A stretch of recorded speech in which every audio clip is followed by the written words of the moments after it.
This is the #1 reason why you suck at drifting on your sim wheel. Now you may have recently gotten your sim wheel and then realized that you are terrible at it, no matter if it's drifting or racing.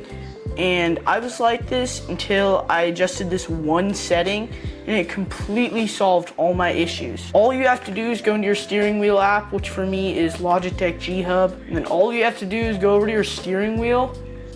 So once you're in your steering wheel settings, all you're gonna wanna do is go over to your operating angle, and this is gonna be at 900 degrees from the factory.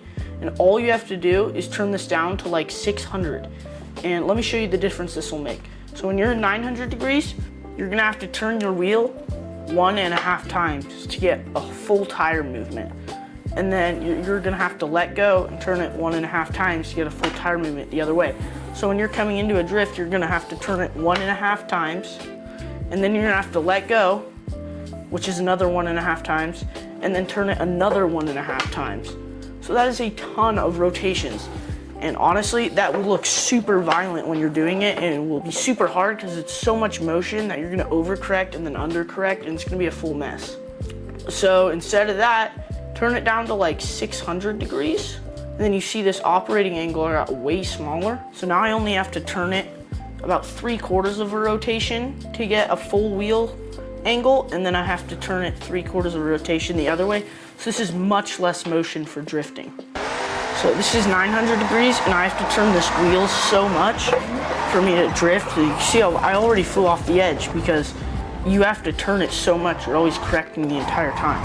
If I go in for a drift, I'm constantly turning the entire time, and it's super violent. You see this? I already almost hit that wall, and I'm turning the entire time. Like you can hardly hold a proper drift. Now I'm gonna turn my wheel angle down to 600. So now my drift angle is so much less, so I don't have to turn my wheel near as much to get a proper drift. So I'm not near as violent with it when I drift, so you can be way more precise and be way more consistent because you aren't focusing on turning the wheel the entire time and trying not to hit any buttons.